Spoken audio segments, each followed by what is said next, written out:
Whether it's a tomato on the back deck or a succulent on the patio table, there's a container for every job and a job for a container in just about every garden. Containers are ideal for growing edibles or ornamentals, that special cutting an old friend gave you or the seedling your kid brought home from school. Plus, taking care of a container can be a lot less daunting than caring for an entire garden, and containers are pretty versatile too. Whether you have a large garden or a small one, if you grow edibles or ornamentals, if you're a collector or just a beginner, there's a container garden for you. Today on A Growing Passion.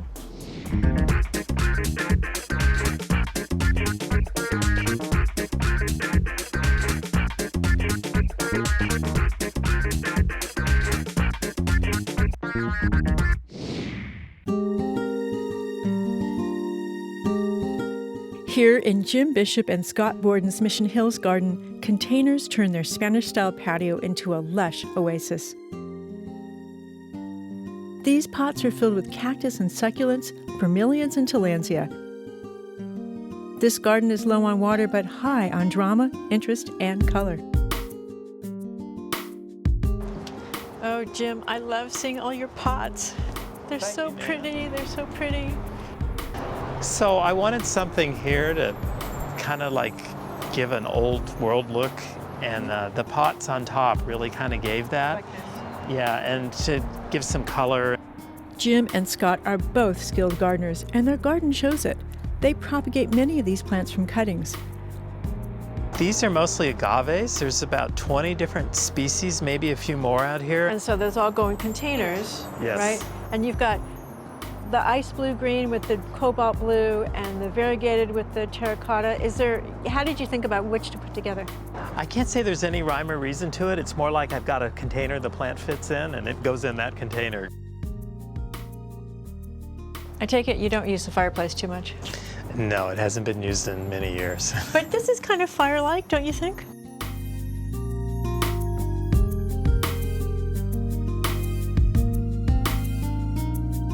So Nan, what do you think of this? I think this is fabulous. The colors, the way the colors go together and the shapes and the way you have it all arranged, this really works. Jim, in your garden, how do you find the maintenance of plants in pots as compared to the plants in the ground? Well, I try to plan my pots far enough in advance where they're not going to need anything other than water for as much as 3 to 4 years. I really don't like to have to be changing them out and rearranging them, just partly because there's so many of them. So I'll pick an area of the garden with a lot of pots and I'll kind of work my way through and make sure that everything looks good. And usually as much as I'm working on the plants in the pot, I'm working at the arrangements of the pot to make sure it's a nice composition, kind of like you would a garden, but you can always redo it again. So talk to me a little bit more, if you don't have a plant that's like the highlight flowering plant, about how you group containers together, not the plants in the containers, but the containers themselves together. Well, you want to change the height. It's like a garden. You want high things, you want low things. There's usually something's elevated. It'll often be elevated in a wrought iron stand or a piece of talavera to give that emphasis where there isn't something else to draw your eye to the center, kind of to give it a focal point in that particular vignette. And I do a lot of little vignettes like that around the garden with different things. What's the biggest mistake you see people make when they're putting together combinations for containers? I think usually they buy things that don't go together as far as water needs. I'd say that's probably the biggest mistake. If you put something that's high water in with low water, you're going to kill one of the two. They'll never make it. The other problem is they put things in that are too big when they first go in. You really need to leave some room for the roots to grow and look at where it's going to go as far as the sun requirements and how much sun there is during the day and how often you're going to have time to water it. If you're not going to have time to water it, you really want to go with succulents or something that can take some lack of attention. And what do you do with the cuttings? Do you give them away? I used to, but I give some away. Mostly they get replanted. Darn, I thought I was going to go home with some cuttings today. Thank you, Jim. You're welcome.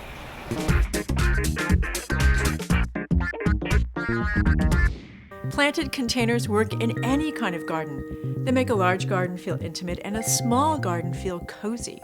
You can use them indoors. You can use them outdoors on a patio, a deck, a walkway, an entrance. The design possibilities are endless. Take this courtyard, for example. It's surrounded by angles, and every wall has a window in it, so it feels kind of like a fishbowl. The owners, however, wanted an intimate dining area amid a lush garden. But how do you do that when all you've got is a couple of narrow planting beds? The solution was planted containers, and it is beautiful.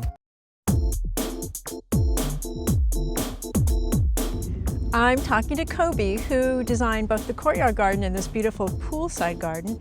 Kobe, this is such a warm and livable space. Will you please tell me how you decided to put all these big containers along the edge of the property?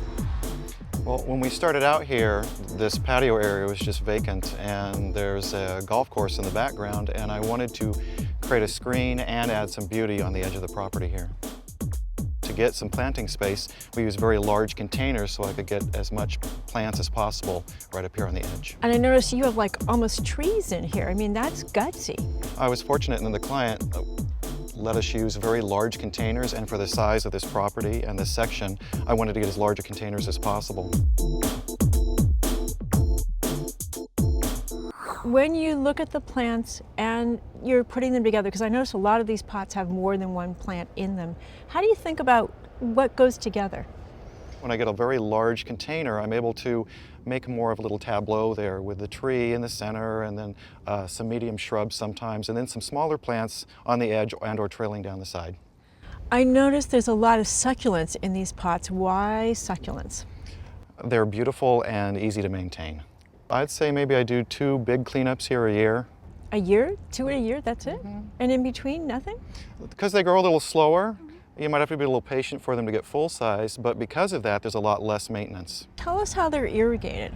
I have drip irrigation running through all the containers, so when the system turns on and waters the regular garden, part of the system waters the containers at the same time.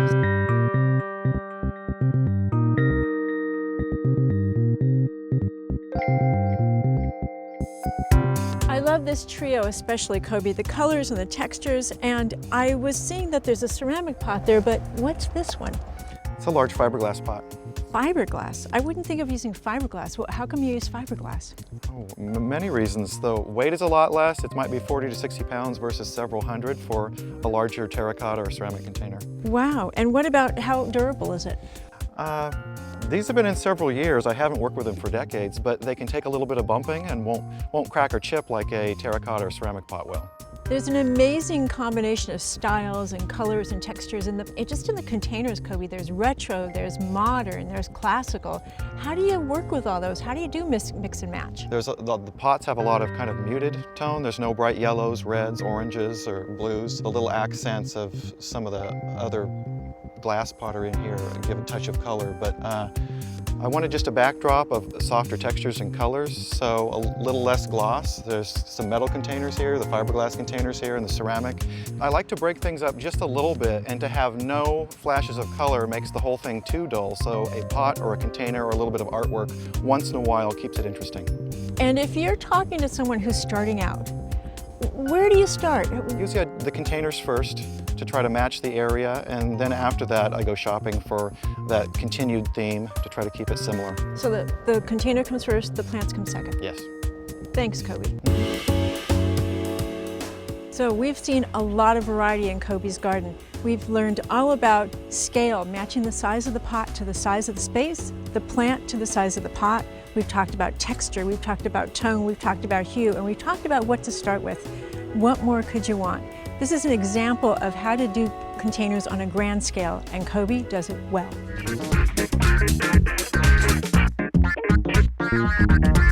The container garden we just saw was stunning, and it fits perfectly in a garden that's so majestic.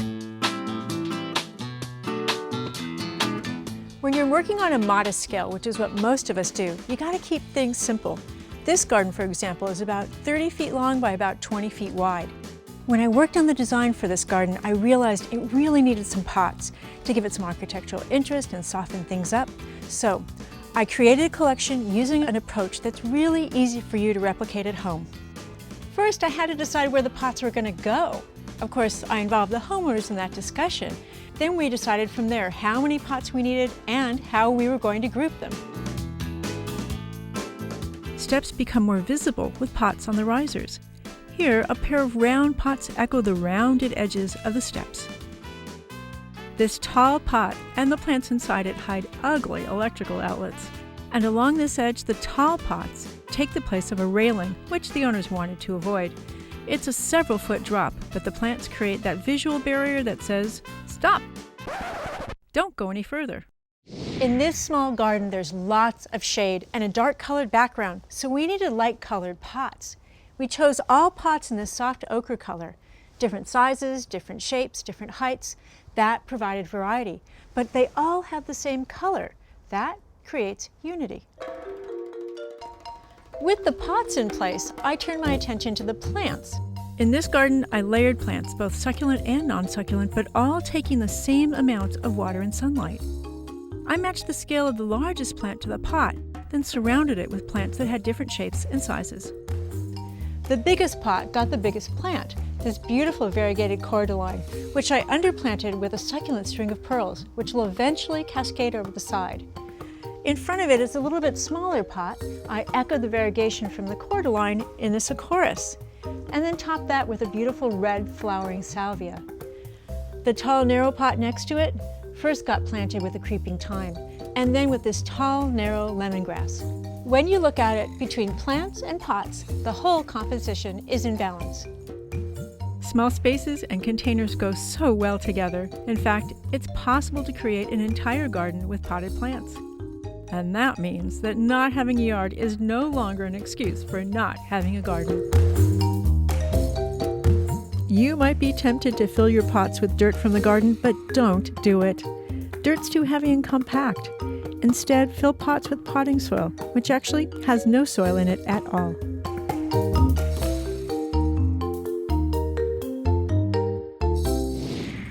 Planted containers are great for dressing up our patios and for gardening in small spaces. But in commercial horticulture, they play an entirely different role. We're at Plug Connection in Vista. This is a nationwide plant propagator, and this year, they're hosting spring trials. It's when plant breeders from around the world bring their best and their brightest to show off what's new. This is where business is done and deals are made, so plants have to look their best. The goal at spring trials is for the plants to capture the attention of growers and brokers and buyers, even garden riders like me. So putting these displays together is everything. Josh Schneider of Cultivaris shared some insider tips on creating dazzling flower containers like these. Okay, Josh, I love these, but they never grow like this for me. Tell me what you're doing. Well, I mean, the key is starting out with a big moss basket or some sort of larger container. Like I said, good potting soil.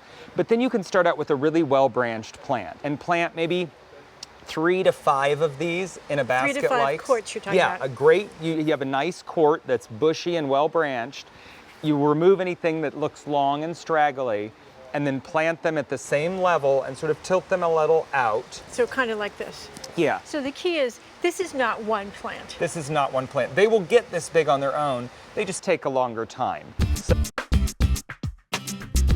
Displays like this really get my creative juices flowing. There's new plants, there's new ideas, there's all kinds of new inspiration, not just for planting containers, but in the ground too. Now, you can do what the experts do here. You just need to know a few tips. Start with the largest pots and the best quality potting soil you can find.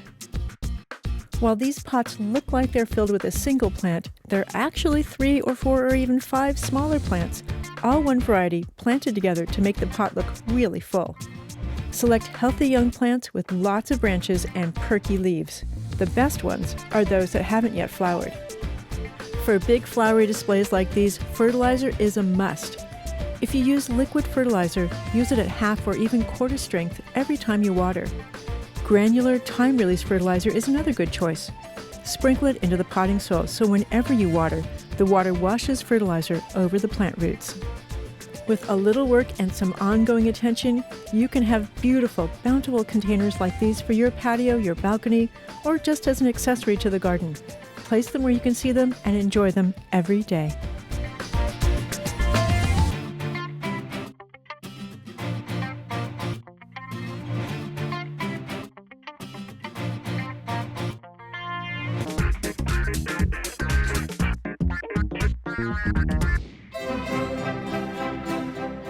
Growing citrus in containers dates back to the Italian Renaissance, when Italians of means had their gardeners plant lemons, oranges, and other citrus in large tubs. The gardeners grew the trees outside during the warm months, but when winter frosts arrived, they moved them indoors to protective glass conservatories called limonaya. The French had similar glasshouses they called orangeries. In fact, Louis XIV had an orangerie filled with 3,000 orange trees. Louis had an impressive collection, no doubt, but here in San Diego, we had 13,000 acres covered in citrus trees. And those trees, they produce about 200,000 tons of fruit every year. Now, you don't need a big space or even a grove to grow citrus. Just like in the Renaissance, what you really need is a big pot. That's exactly how landscape designer Linda Cesari grows citrus in her garden in Del Mar. Linda, why grow citrus in containers rather than in the ground?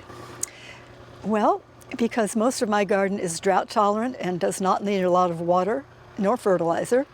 And by growing citrus in containers, I can give them what they need in the way of water and fertilizer, but concentrate it to the pots and not have to give water and fertilizer to everything around them. So you find that citrus are thirstier? They're definitely thirstier than what I have in my garden. They're not thirstier than my vegetable garden plants, but they're much thirstier than the drought-tolerant shrubs and trees and perennials that I have in my garden. How often do you have to fertilize your citrus?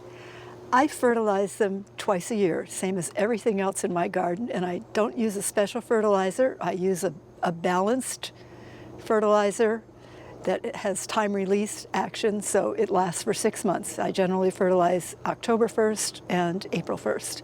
Do you get a lot of fruit from it, George? Do you get enough? Well, I have 2 Meyer lemon trees because we really like lemons, and Meyer lemon trees tend to hold their fruit for a long time. So by putting the trees in slightly different exposures, that is, with slightly different amounts of sunshine, I can actually be picking lemons from those trees for 6 to 7 months. Any tips for keeping citrus healthy in pots? Pull off the leaves that look bad when they look bad.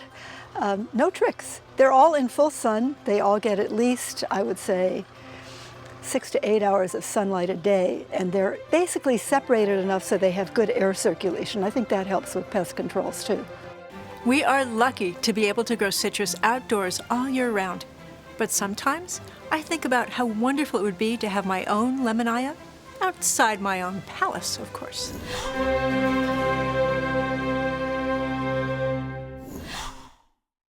It's a rainy day, and my friend Johnny here and I were looking for a fun project to do.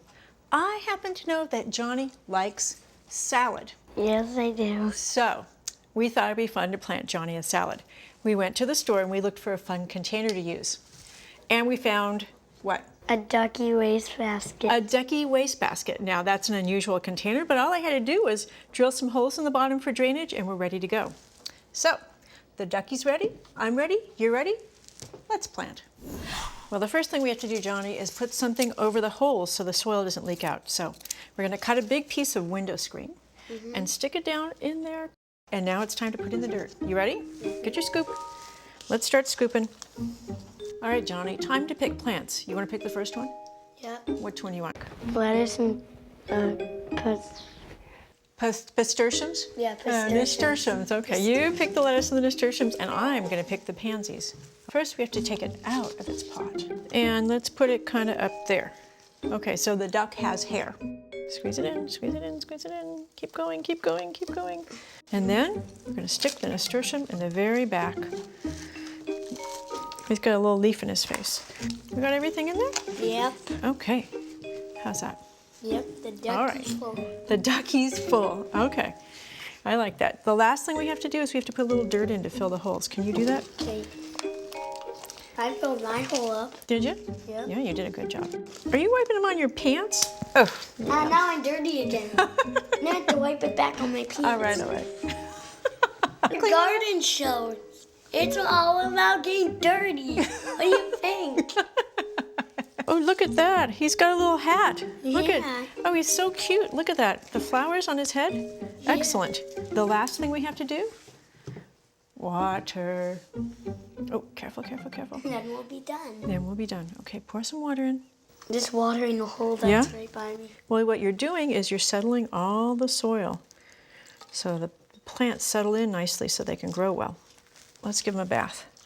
Oh, that's much better. So, Johnny, are you going to eat this salad? Yes! Good, good. Then job accomplished.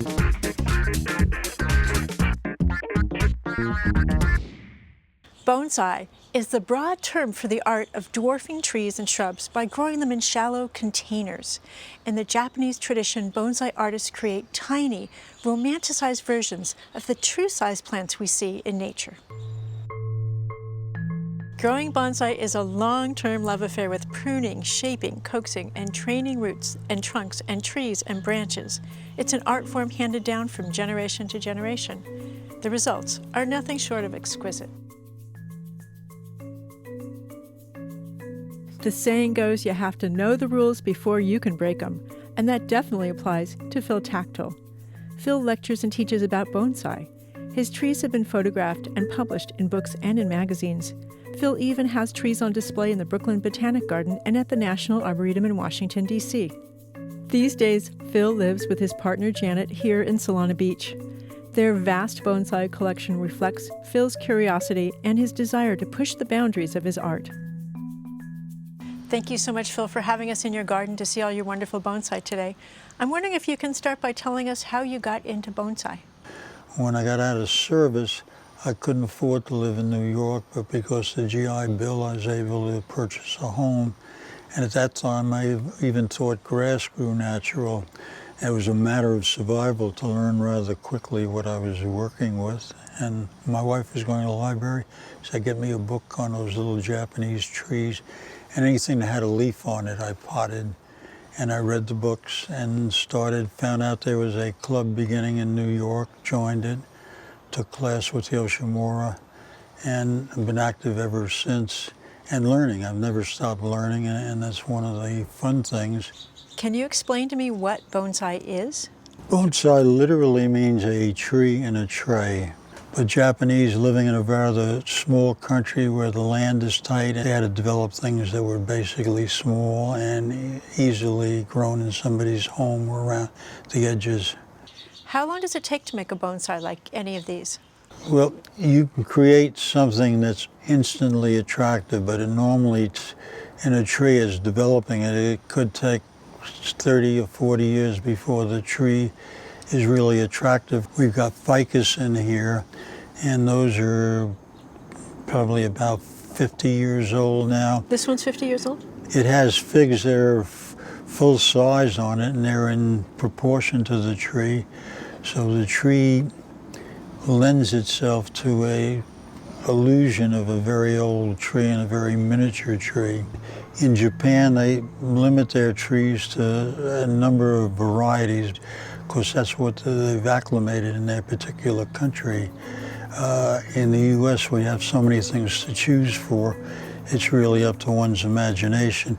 I get the feeling you don't like rules very much. I don't like rules at all. I like guidelines, things that hand and move you along in your learning ability. But if you have a rule, it's a block. And to me, any art form cannot have a rule.